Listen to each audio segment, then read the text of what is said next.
Good morning. Ayush সোনা ready স্কুলে যাওয়ার জন্য। তো আজকেও লেট হয়ে গেল বন্ধুরা অনেকটা। ভেবেছিলাম 7টার দিকে উঠবো, কিন্তু সরি 6টার দিকে উঠবো, উঠতে পারিনি। ওই জুতা ভাসায় নিয়ে এসে 6:30টায় উঠবো, উঠতে পারিনি। ওই দেখো আয়ুষের বেল আনেনি আয়ুষের বাবা, তাই বেল ছাড়াই যাচ্ছে।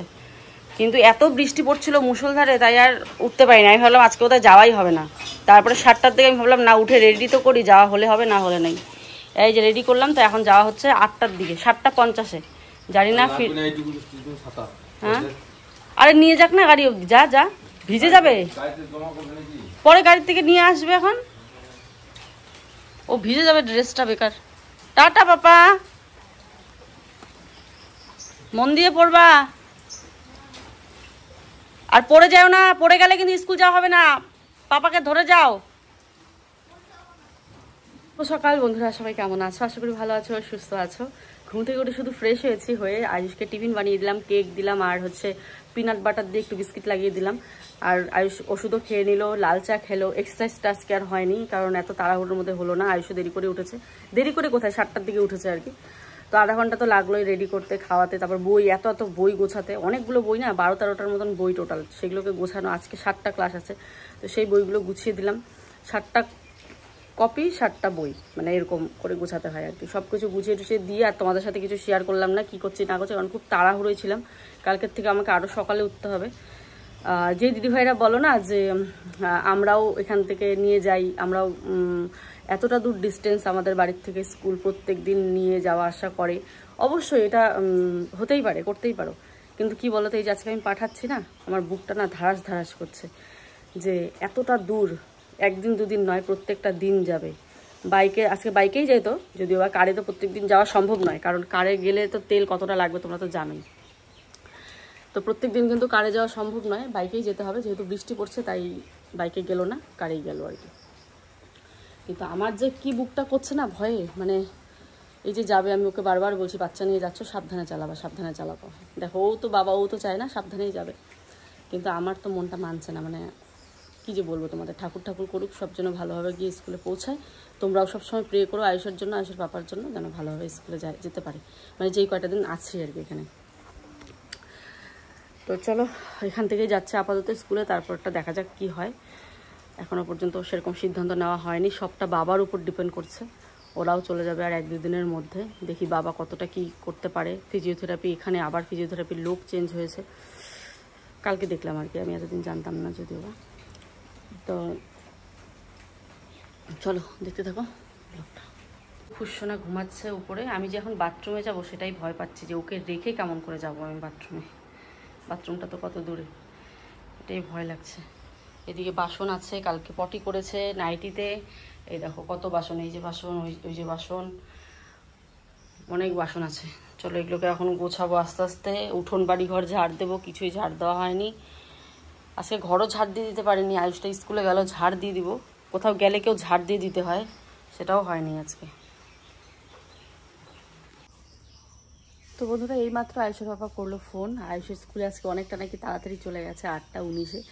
তো আমি একটু ম্যাগি করে খেলাম আর কি। খেয়ে দিয়ে যে ছেলে উঠে পড়েছিল, ওকে খাইয়ে দিয়ে নিয়ে যখন আসলাম বাসন ধুতে, দেখো কত বাসন, ওই যে ওইগুলোকে ধোবো। তো ফোন করলো, তো অনেকক্ষণ দাঁড়িয়েছিল, তারপরে স্কুলে ঢুকেছে আর কি। তারপরে ও বাড়িতে গেছে, বাড়িতে গিয়ে জিমে যাবে আর কি। তখনই ফোন করলো, কিছু দরকারি জিনিস ওর খুঁজে পাচ্ছিল না, আমার যেগুলো দরকারি কিছু ছিল।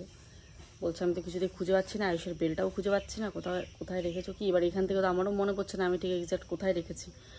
তো এখানে যেহেতু কিছুদিন আছি, তো সেহেতু কিছু তো দরকারি জিনিস লাগবে। তো ও বললো আমি কি যাবো তোমাকে আনতে? আমি বলি আবার তুমি আসবা, আবার যাবা, আবার আসবা, তো 4বার যাওয়া আসা করতে হবে না। আমি যাচ্ছি কুসুনাকে নিয়ে। তো প্রথমে বললাম ভাইকে নিয়ে যাই, পাবো আমি যেতে, সমস্যা হবে না। তারপরে মাকে ফোন করলাম, ভাইকে নিয়ে যাব, ভাই স্কুলে গেছে মা বললো। তো বলে আমি তোর সাথে যাই, তো মা বলে মাই যাবে আর কি আমার সাথে। তো এই 12টার মধ্যে বেরোবো, পরে আবার বিকেলের আগে আগে চলে আসবো। দরকারি কিছু জিনিস আছে, আর ফ্ল্যাটটা মানে অনেকদিন থেকে বাড়িতে যাওয়া হয় না, তো বুঝতেই পারছো কি অবস্থায় কি না আছে, একটুখানি যাওয়া উচিত। তো সেই জন্য গিয়ে আসবো আর কি। তো চলো, কাজ কিন্তু কিচ্ছু হয়নি, না উঠোন ঝাড় দেওয়া হয়েছে না কিছু হয়নি। তো এখন যতটুকু পারি করবো, এই যে বাসন টাসন ধোবো, তারপর যতটুকু পারি করবো, তারপরে যাব। গরমের দিনে ফ্রিজ না থাকলে দেখো কি অবস্থা হয়, কত সবজি নিচে নিচে অবশ্য ভাতের মার এসব আছে, উপরে যেগুলো আছে এগুলো সব সবজি। বাবার এই গেটটা বোধহয় খোলা হয় না।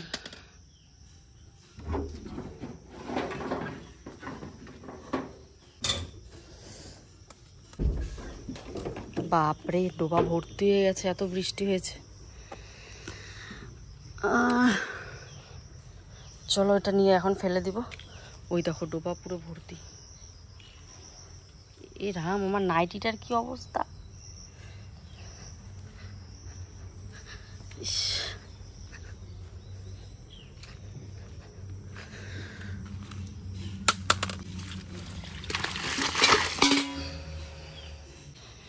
নাইটিটা দেখো, কালকে নিতে ভুলে গেছিলাম, তাই নাইটিটা এখানে। এ বাবা রে, কি অবস্থা। চলো এটাকে ধুয়ে দিব। তাই তো ভাবি, নাইটিটা তো কালকে নিয়ে নিই, নাইটিটা কোথায় গেল এটাই ভাবছিলাম।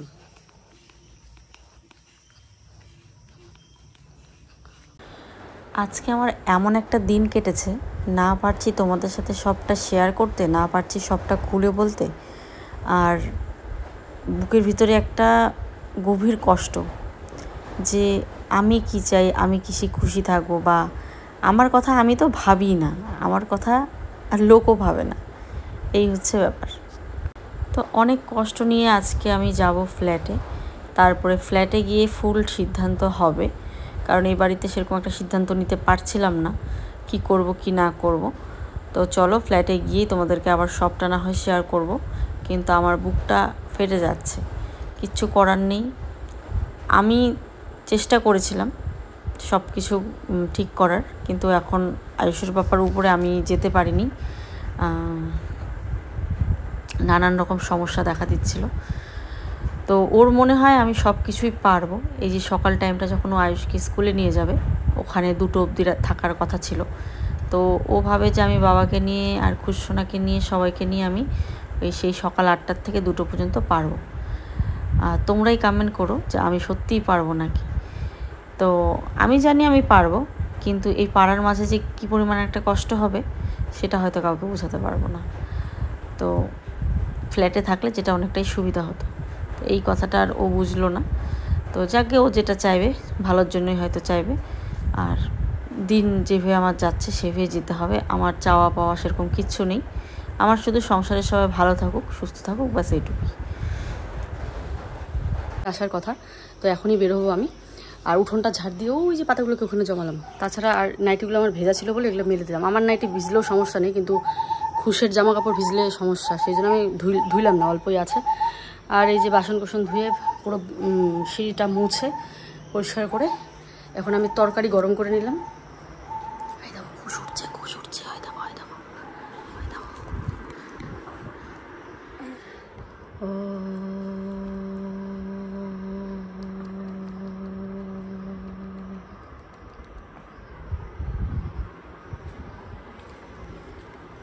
তো এদিকে দেখো ভাত ছিল একটুখানি, আর সাথে আমি একটুখানি মুড়ি নিয়ে নিয়েছি। মুড়ি দিয়ে সোয়াবিনের তরকারি কালকে বানিয়েছিলাম সেটা। তো চলো বন্ধুরা, আমি তো রেডি হয়ে পড়েছি, খুশসোনাও রেডি হয়ে গেছে। চলো খুশসোনাকে একবার দেখাই তোমাদের। এই দেখো আমার খুশসোনা রেডি। নতুন জামা পিসিমুনি দিয়েছে, জামাটা সেটা পরেছে। নতুন জামা পরে রেডি খুশসোনা, না বাবা?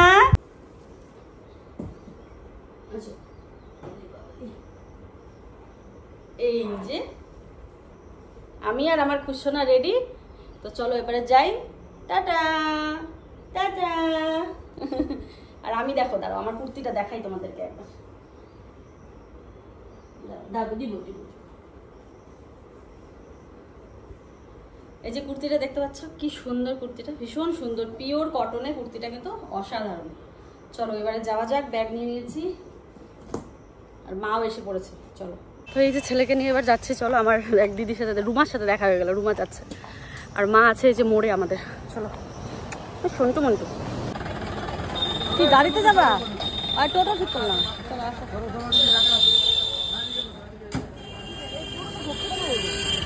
এটা কি ভালো কাটা দেবো? তাহলে ওটা ওটা ওটা দেখবে দেবো।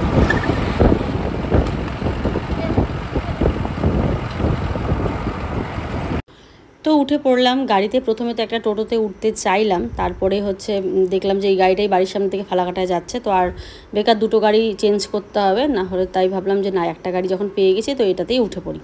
তো এই যে এখন এটাতে উঠে হাওয়া খেতে খেতে, ওয়েদারটা আছে খুব ভালো, দেখতেই পাচ্ছ পেছনে পুরো মেঘলা ওয়েদার, ভীষণই সুন্দর লাগছিল।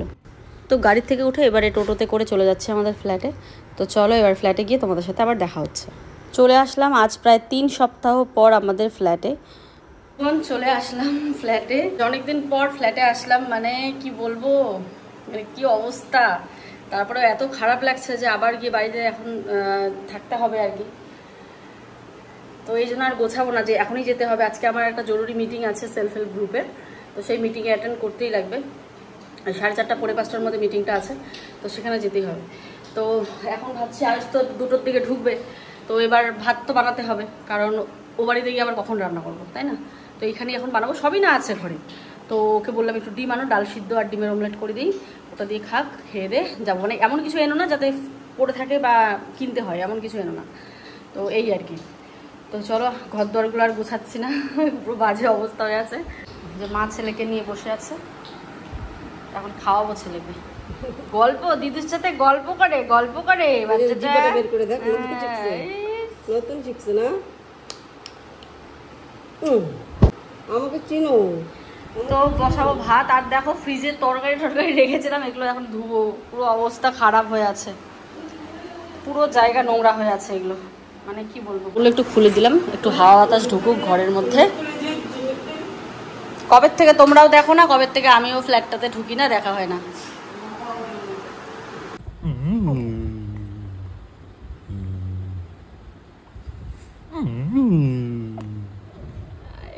কে দেখে হাসে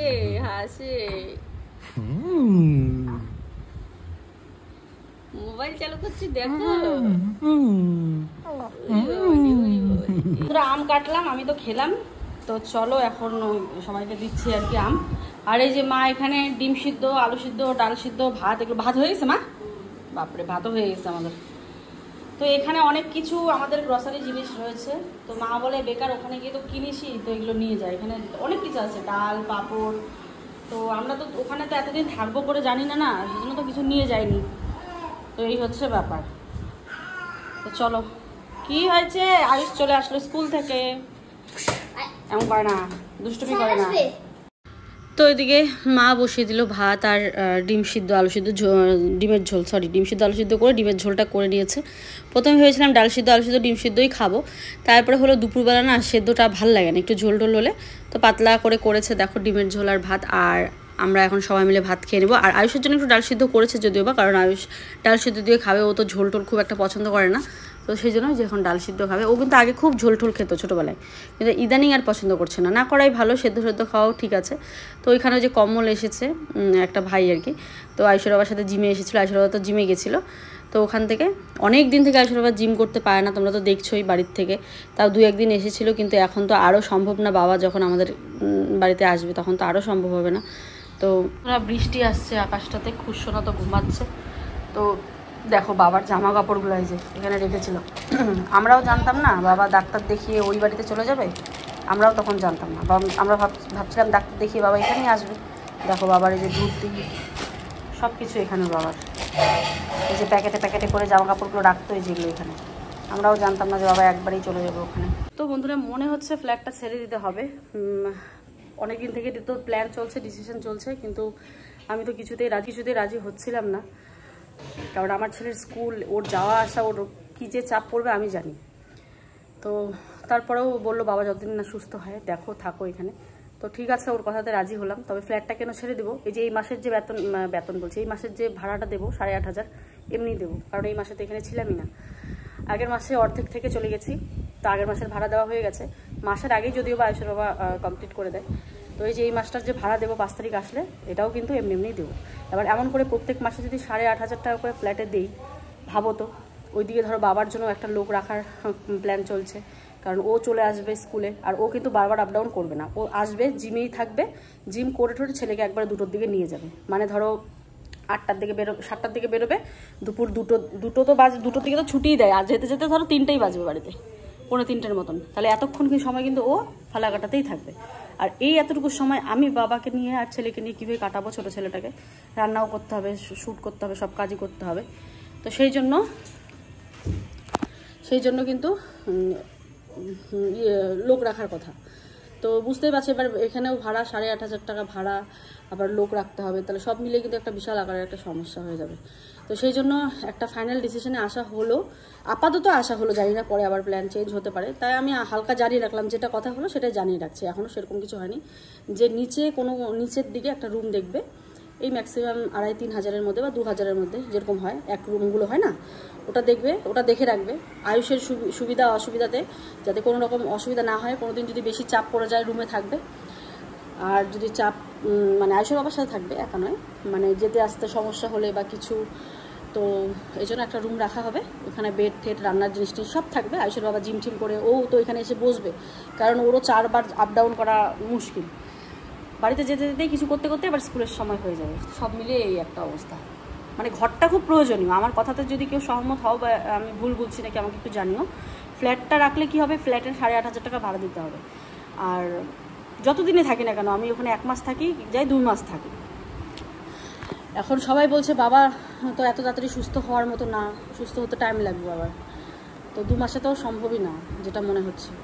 আর আয়ুষের বাবাকে এখানে আনবে না, বাবাই এখানে থাকতে চায় না, আরও অসুস্থ হয়ে পড়বে। ওখানে তো লোকজন যায়, সবাই দেখাশোনা করে, বাবার সাথে কথা বলে। তো আমাদের যে কী পরিস্থিতি না একমাত্র আমরা বুঝি। এই যে ফ্ল্যাটে আসছি, আমার এখন এখানে থাকতে ইচ্ছে করছে, আমার যেতে ইচ্ছে করছে না। এখন এটা তো ওকে বোঝাতে পারছি না, কেমন করে বোঝাবো? বাবা ওরাও চলে যাবে আর 1-2 দিনের মধ্যে। তো আবার ওখানে গেলে এখানে আসতে ইচ্ছে করে না। এখানে তো আসতে ইচ্ছে করে, কিন্তু ছেলের জন্য মানে চারিদিকে ঘেটে হয়ে আছে। তোমাদেরকে বোঝাতে পারছি না আমি, হয়তো মানে একদম মন মেজাজ ভালো নেই, কি বলবো আর তোমাদের। আমার যেতে ইচ্ছে করছে না, মনে হচ্ছে একটু আসলাম আর তো হয়তো ফ্ল্যাটটাতে আসতে পাবো না, এরকমটা মনে হচ্ছে আমার। কারণ আয়ুষের বাবা ঘর দেখবে, ও যখন জিমে আসবে তখন ঘর দেখবে। এই যে এতক্ষণ প্ল্যানটা বললাম, এই প্ল্যানটাও পরের দিন চেঞ্জ হয়ে যাবে। আমাদের এখন নিমেষের মধ্যে শুধু প্ল্যান চেঞ্জ হচ্ছে, মানে কিছুই বুঝতে পারছি না। তো আমি সব ঘুরিয়ে ওকে বললাম যে এত কিছু বাদ দাও, গ্রামের বাড়িতে থাকতে তো পারবো, থাকাটা তো অসুবিধার কিছু নয়, কিন্তু অনেক অসুবিধা রয়েছে বাবাকে নিয়ে। বাথরুম করানো, তুমি চলে আসবে বাচ্চা নিয়ে, আমি একা একা কী করে কী করবো। ফ্ল্যাটে বাবাকে নিয়ে আসো, এখানে আমরা যেভাবে দেখাশোনা করছিলাম সেভাবেই দেখাশোনাটা করি।